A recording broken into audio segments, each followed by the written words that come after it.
Hello everyone, welcome to Adda 24/7 that for class 11th and तो आप सभी लोगों को मैंने जैसा कि बोला था कि मैं एक बार आप लोगों का पोएटिक डिवाइसेस का रिवीजन जरूर करवाऊंगी आप लोगों को। तो in this video we are going to do the revision of all the poetic devices. So I hope कि सभी लोग रेडी होंगे सेशन के लिए। तो आज हम लोग शुरू करने वाले हैं one short revision poetic devices का, ताकि आपका कल एग्जाम बेस्ट ऑफ बेस्ट हो। तो कौन कौन सी पोएटिक डिवाइसेस हैं, मैंने आपकी पोम्स ले ली हैं, जितनी भी पोम्स आपके एग्जाम्स में आ रही हैं वो सारी की सारी मैंने ली हुई हैं, और उसके बेसिस में मैं आपको पोएटिक डिवाइसेस बताऊंगी। सबसे पहली पोम है माय मदर एट 66। इसमें आप देख रहे हो जो सबसे पहली पोम में एक लाइन दिया गया है होम टू कोचिन, राइट। सो अगर आपको पूरे पैराग्राफ में कहीं पे पोएटिक डिवाइस मिल रही है, सो वो इस वाले लाइन में मिल रही है, होम टू कोचिन। अब आपके दिमाग में आएगा किस तरह की पोएटिक डिवाइस मिल रही है। तो if you can see here O O and O, there is a repetition of O sound, right. So O क्या है आपका, ओ एक वॉवल है, वो आपका एक वॉवल है, राइट। तो जब वॉवल किसी भी सेंटेंस के अलग अलग वर्ड्स में रिपीट होता है, एक ही लाइन के कई सारे वर्ड्स में रिपीट होता है, तो आप उसको एजोनेंस कहते हो। तो अगर आपको कहीं पे भी ऐसी पोएटिक डिवाइस दिखाई दे रही है जहां पर ओ साउंड का आपको रिपीटेशन दिख रहा है, तो वो आपकी एजोनेंस हो, याद रखिएगा। सेकंड पे आएंगे, सेकंड वाली लाइन देखेंगे, हर फेस एशन लाइक दैट। तो आपको यहाँ पर देखने के लिए मिलेगा कि दो चीजों का कंपैरिजन हो रहा है। पोएट की मदर का कंपैरिजन किया जा रहा है किससे, कॉप्स से। कॉप्स यानी कि डेड बॉडी से किया जा रहा है, एक ह्यूमन डेड बॉडी से। तो जब दो चीजों का कंपैरिजन होता है with the help of like, as and so उस कंडीशन में जो फिगर ऑफ स्पीच या पोएटिक डिवाइस यूज की जाती है, उसे आप क्या बोलते हो, उसे आप बोलते हो सिमिली। Remember this, right. तो यहाँ पर आप देख सकते हो कि उनके फेस को कंपेयर किया जा रहा है एक डेड बॉडी से जिसमें लाइक का इस्तेमाल किया। आगे बढ़ेंगे हम लोग, नेक्स्ट लाइन पे देखेंगे, ट्रीज स्प्रिंटिंग एंड मेरी चिल्ड्रन। सबसे पहले मैं ट्रीज स्प्रिंटिंग के बारे में बात करूंगी। ट्रीज क्या है आपके, एक नॉन ह्यूमन बीइंग है, राइट। और वहीं आपकी स्प्रिंटिंग के बारे में अगर हम बात करें तो स्प्रिंटिंग का मतलब होता है something which is moving, right. And movement is the activity of a human being. तो कभी भी अगर आपको इस तरह का कोई भी स्ट्रक्चर दिखाई दे रहा हो कि नॉन लिविंग थिंग को लिविंग थिंग की एक्टिविटी करवाई जा रही हो, नॉन ह्यूमन बीइंग को ह्यूमन बीइंग की एक्टिविटी करवाई जा रही हो, या फिर लिविंग थिंग को नॉन लिविंग थिंग की एक्टिविटी करवाई जा रही हो, या फिर ह्यूमन बीइंग को एक नॉन ह्यूमन बीइंग की एक्टिविटी करवाई जा रही हो, राइट। तो उस सिचुएशन में आपका जो फिगर ऑफ स्पीच बनता है या पोएटिक डिवाइस बनता है, उसको आप कहते हो पर्सोनिफिकेशन, जिसे हिंदी में बोलते हैं मानवीयकरण, राइट। इसमें हम मानते हैं कि कोई नॉन ह्यूमन ह्यूमन की तरह या ह्यूमन नॉन ह्यूमन की तरह, लिविंग नॉन लिविंग की तरह या नॉन लिविंग लिविंग की तरह काम कर। तो ट्रीज यहाँ पर क्या है, नॉन ह्यूमन है, और स्प्रिंटिंग मूवमेंट है ह्यूमन बीइंग का। सो इस लाइन में हम बोल सकते हैं कि this is something which shows personification. Tree sprinting में आपका पर्सोनिफिकेशन आ रहा है, राइट। इसके अलावा अगर आप देखो तो पोएट हमें यहाँ पर इमेजिन भी करवा रही है कि आप ये चीज को देखो कि क्या हो रहा था वहां पर, ट्रीज मूव कर रहे थे और बच्चे काफी खुश दिखाई दे रहे थे। तो अगर आपसे इन दोनों ही लाइंस में पूछा जाए कि और कौन सी फिगर ऑफ स्पीच यूज हो सकती है, सो इट इज इमेजरी। जब पोएट हमें कुछ इमेजिन करवाता है, कुछ सुचवाता है, तो वहां पे इमेजरी का यूज होता है, ठीक है। सो यहाँ पे हमें दो पोएटिक डिवाइस मिल गए। अगले पे आएंगे हम लोग, फोर्थ वन पे, माय मदर एट 66 से ही रिलेटेड है। यहाँ पर देखो आपको फिर से कंपैरिजन किया गया है। I looked again at her, her refers to the mother of the poet. तो उनका फेस कैसा दिखाई दे रहा है, wan pale as late winter moon. And I said you, मैंने आप लोगों को बताया ना कि अगर दो चीजों का कंपैरिजन हो रहा होता है with the help of as, like और सो, राइट, तो उस सिचुएशन में आपकी जो फिगर ऑफ स्पीच होती है उसे आप बोलते हो सिमिलर। क्लियर है। सिर्फ एक क्विक रिवीजन करवा रही हूँ ताकि आप कल एग्जाम में अच्छे से करके आओ। नेक्स्ट देखिए, smile and smile and smile. तो जब एक ही सेंटेंस में आपका सेम वर्ड रिपीट करता है, एक ही सेंटेंस में आपका सेम वर्ड रिपीट करता है, तो उसे आप रेपिटिशन बोलते, रेपिटिशन। यानी कि ये जो लास्ट लाइन है, smile and smile and smile, इसमें रेपिटिशन हो रहा है, राइट। क्या हो रहा है, रेपिटिशन हो रहा है। I hope this is quite clear to you. इस पूरे पैराग्राफ में दो फिगर ऑफ स्पीच, दो पोएटिक डिवाइस यूज हुई है। पहला एज, लाइक और सो वाला कंपैरिजन किया जा रहा है तो सिमिली है, और दूसरे में वर्ड्स रिपीट हो रहे हैं एक ही लाइन में तो वो सिमिली है। तो मैं आपको बता देती हूँ, माई मदर एट 66 में अगर आपसे पूछा जाए, माई मदर एट 66 में अगर आपसे पूछा जाए कि इस पोएम की राइमिंग स्कीम क्या है, what is the rhyming scheme of that poem, तो आप क्या बोलोगे, कौन सी राइमिंग स्कीम का इस्तेमाल किया गया है? तो it is free verse. Free verse क्या होता है? जिसमें हम किसी भी तरह का कोई भी राइम यूज नहीं करते। No rhyme refers to free verse. तो माई मदर एट 66 आपका फ्री वर्स है। आई होप इतना क्लियर हो गया होगा सभी लोगों को। अब हम लोग अगली पोएटिक डिवाइसेस की तरफ बढ़ेंगे, जो कि हमारे नेक्स्ट पोम से है, that is an elementary school classroom in slum. पहले पैराग्राफ पे हम आएंगे और देखेंगे इसको। पहली ही लाइन में देखो दिखाई दे रहा है फार एंड फार। मुझे शायद ये रिपीट करने की जरूरत नहीं है, एक ही सेंटेंस में जब दो बार सिमिलर वर्ड दिखाई देता है तो आप कहते हो कि यहाँ रिपीटिशन हो रहा है। तो इस पूरे पैराग्राफ में आपको पहली फिगर ऑफ स्पीच मिल गई, रिपीटिशन। दूसरा देखिए, लाइक रूटलेस वीड। ये जो छोटे छोटे से बच्चे हैं वो किस तरीके के दिखाई दे रहे हैं? रूटलेस वीड्स की तरह, जंगली पौधे जिनके रूट नहीं होती। तो इन छोटे छोटे बच्चों को बताया जा रहा है कि ये अनवांटेड है, just like rootless weed. So because we are using here the word like, और जब आप like as और so से कंपैरिजन करते हो तो जो फिगर ऑफ स्पीच यूज होती है उसे आप सिमिली कहते हैं, राइट? समझ में आ गया? अच्छा, अभी मैंने क्या बताया, जब दो चीजों का कंपैरिजन कर रहे हो with the help of as, like and so, तो उसमें सिमिली यूज होती है। अगर आपको कभी इस तरीके का दिखाई दे कि दो चीजों में कंपैरिजन हो रहा है और बिना एज और लाइक के हो रहा है, जैसे आप ये वाला लाइन देखो, पेपर सीमिंग बॉय, एक लड़के को हम लोगों ने क्या बता दिया? पेपर के जैसा दिख रहा है। तो हमने ये नहीं बोला the boy was looking like paper, ऐसे नहीं बोला, लाइक का यूज नहीं किया, हमने सीधे सीधे उस लड़के को बोल दिया कि वो पेपर सीमिंग है। तो यहाँ पे हमने बॉय का कंपैरिजन पेपर से किया, लेकिन विदाउट एज और लाइक। तो ये थर्ड वाले में अगर आपसे पूछा जाए कौन सी फिगर ऑफ स्पीच यूज हो रही है, तो आप बताओगे मेटाफर। एक ऐसी फिगर ऑफ स्पीच जो कि बिना एज और लाइक और सो के कंपैरिजन शो करती है, वो मेटाफर होती है। तो इस पूरे पैराग्राफ में तीन आपकी फिगर ऑफ स्पीच यूज हो रही है, रिपीटिशन, लाइक, रूटलेस वीड में आपका सिमिली, और पेपर सीविंग बॉय में आपका क्या यूज हो रहा है? मेटाफर। नेक्स्ट देखिए, अगेन यहाँ पर इस वाले पैराग्राफ में आपका यूज हुआ है मेटाफर, क्योंकि दीवारों को कंपेयर किया जा रहा है, वॉल्स को कंपेयर किया जा रहा है सॉय क्रीम से। जो सॉय क्रीम होती है उसका कलर भी थोड़ा सा पेल सा दिखाई देता है, डल सा दिखाई देता है। वैसे ही इनके बच्चों के जो क्लासरूम्स हैं उनका भी कलर जो है वो पेल सा दिखाई दे रहा है, फीका फीका सा दिखाई दे रहा है। तो इस वजह से वॉल्स का कंपैरिजन सॉय क्रीम से किया जा रहा है। दो चीजों का कंपैरिजन हो रहा है बिना एज और लाइक के, तो अगेन यहाँ पे कौन सी फिगर ऑफ स्पीच यूज होगी? क्लियर है? आगे बढ़ेंगे अगले पैराग्राफ पे और इसको देखेंगे। देखो, बेल्ट फ्लावरी टाइलीज वैली, यहाँ पे भी ई आ रहा है, यहाँ पे भी ई आ रहा है, यहाँ पे भी ई आ रहा है, यहाँ पे। तो इस पैराग्राफ में अगर आप बेल्ट फ्लावरी टाइलीज वैली को देखोगे तो आपको एक चीज समझ में आएगी कि ई साउंड का आपको रिपीटिशन दिखाई, यानी कि बार बार ई, वोवल ई को रिपीट किया जा रहा है। और जब आपका कोई वोवल रिपीट होता है अलग अलग वर्ड्स में, तो उसको आप क्या बोलते हो? उसको आप क्या बोलते हो? उसको आप बोलते हो एजोनेंस।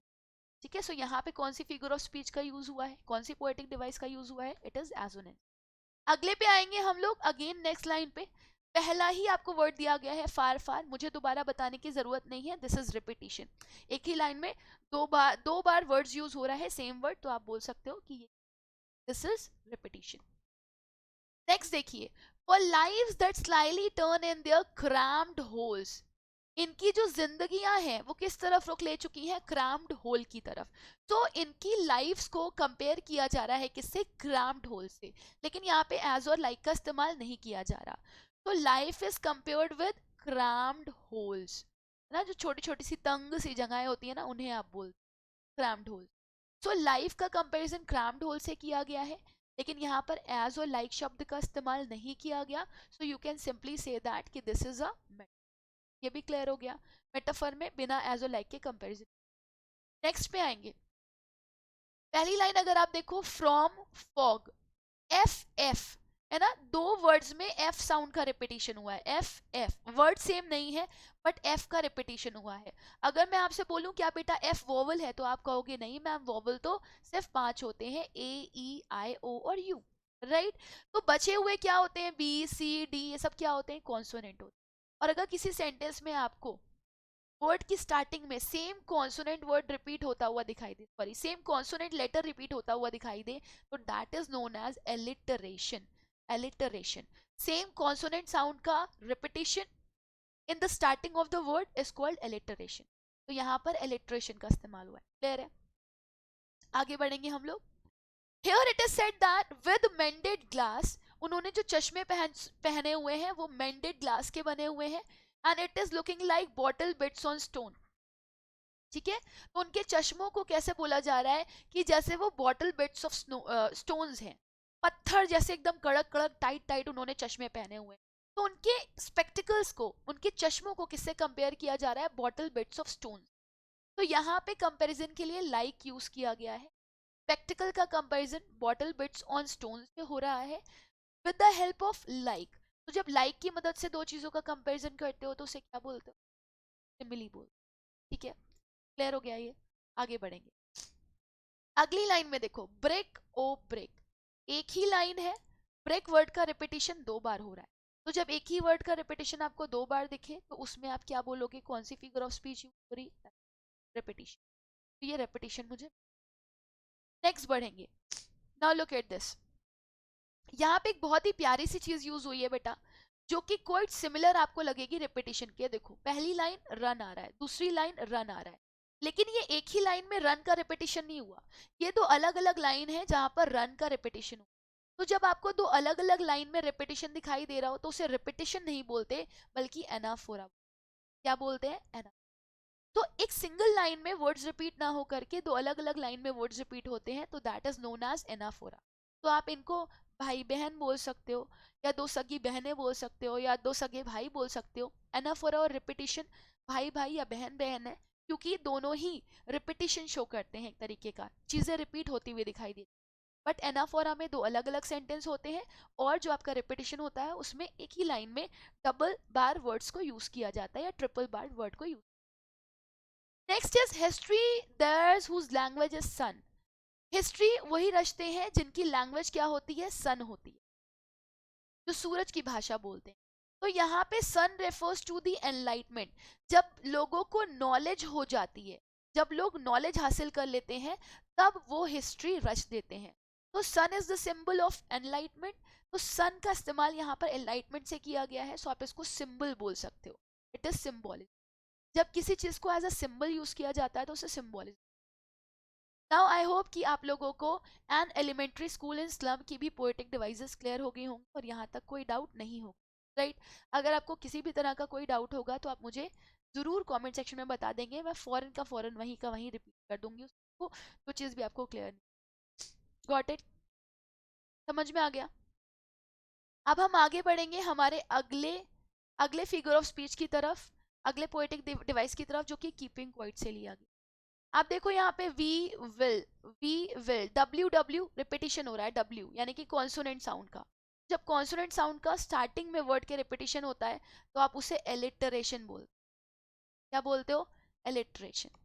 अगर आपको दो अलग अलग लाइन में एक ही वर्ड रिपीट होते हुए दिखाई दे रहे होते हैं, दो अलग अलग लाइन में एक ही वर्ड रिपीट होते हैं, रिपीटिशन नहीं होता, वो क्या होता है? एनाफोरा। दो अलग लाइनें हैं और दो अलग लाइन में सिंगल वर्ड रिपीट हो रहा है, तो दिस इज एनाफोरा। इधर देखिए, वी वुड, डब्ल्यू साउंड का repetition in the starting of the sentence, W is a consonant, alliteration. इसमें बहुत सारे एलिटरेशन यूज हुए। Sudden strangeness, S S, S sound का repetition, again alliteration. Hurt hands, H H, H sound का repetition which is also a consonant, again alliteration. Here war with, एक ही line में आपको वॉर विद 2 बार रिपीट हुआ है, तो आप इसे रिपीटिशन भी बोल सकते हो। और डब्ल्यू डब्ल्यू, अगर सिर्फ ये पूछा जाए डब्ल्यू और डब्ल्यू वॉर विद, तो यहाँ पर एलिटरेशन यूज। ठीक है, एलिटरेशन यूज। अगर आपको बोला जाए पूरी लाइन में बताओ क्या क्या यूज हुआ है, तो आप बोलोगे रिपीटिशन, क्योंकि वॉर विद का रिपीटिशन हो। तो दो चीजें हैं यहाँ पे, एलिट्रेशन भी है क्योंकि दोनों कॉन्सोनेंट से स्टार्ट हो रहे हैं, और 2 बार इस वर्ड को एक ही लाइन में यूज किया गया है, तो उसको ये भी बोल सकते हैं कि यहाँ पे रिपीटिशन भी है। Next is clean clothes. तो यहाँ पे क्लीन क्लॉथ्स का इस्तेमाल किया गया है। वो विक्ट्री जिसमें सर्वाइवर नहीं बचते, उसको आप क्या कहोगे? उसको आप कहोगे कि वो बेकार है। तो यहाँ पर उन्होंने बोला है कि जितने भी लोग हैं उनको क्लीन क्लॉथ्स पहन लेने चाहिए, यानी कि नो एनोनिमिटी या नो एनिमिटी, उनको दुश्मनी खत्म कर देनी चाहिए। तो clean clothes are the symbol of peacefulness. साफ सुथरे कपड़े किसके होते हैं? पीस का सिंबल होते हैं, दुश्मनी नहीं होने का सिंबल होते हैं। तो क्लीन क्लॉथ यहाँ पे एज अ सिंबल यूज किया गया है, किसका? एनिमिटी का। क्लियर है सभी लोगों को यहाँ पर? इतना इतना क्लियर है सभी लोगों को यहाँ पर? आई होप कि किसी को कोई डाउट नहीं होगा, अगर होगा तो पूछ ले। एक और सिंबल यहाँ पर यूज किया गया है जिसमें ब्रदर वर्ड का इस्तेमाल किया गया है, और जब आपका ब्रदर वर्ड का इस्तेमाल कहीं पर हो रहा है तो आपने वो चीज़ समझनी है। जैसे कि यहाँ पर ब्रदर वर्ड का इस्तेमाल हो रहा है तो आप इस चीज़ को समझ सकते हो, ये भी सिंबल है। That is the symbol of harmony, सामंजस्य सिंबल है ये। तो ये दोनों सिंबल की तरह यूज हो, सिंबल, ठीक है। And work about with their brothers, brothers का मतलब है हारमोनी में चलना, साथ साथ चलना। तो ब्रदर भाई शब्द का इस्तेमाल यहाँ पे हारमोनी की। नेक्स्ट देखिए, वी वर्ड, डब्ल्यू साउंड का रिपीटिशन, एलिटरेशन, ठीक है। For once could do nothing, O O O O, this one and O. O sound का रिपीटिशन कॉन्सोनेंट का नहीं, वॉवल का रिपीटिशन हो रहा है तो क्या हो जाएगा आपका? एजोनेंट। यहाँ पे भी देखिए, नेवर अंडरस्टैंडिंग आवरसेल्व्स, ई ई ई, ई साउंड का रिपीटिशन एजोनेंस की वॉवल है। Perhaps the earth teach, E sound का रिपीटिशन अगेन आपका क्या हो गया? एजोनेंस। क्लियर है इतना सभी लोगों को? तो ये थे पोएटिक डिवाइसेस जो कि आपकी ऑल 3 पोएम से रिलेटेड थे। आप बस एक बार इसको पढ़ लेना, it will help you a lot, आपको किसी भी तरह का कोई भी कंफ्यूजन नहीं होगा। अगर आपको वीडियो अच्छा लगा, आपके लिए हेल्पफुल रहा, तो आप ज़रूर मुझे कमेंट कर सकते हो। Last, thank you everyone, but do not forget to like and share this session if you like. Thank you, bye bye, take care, and अच्छे से अपना एग्जाम देना। Good luck for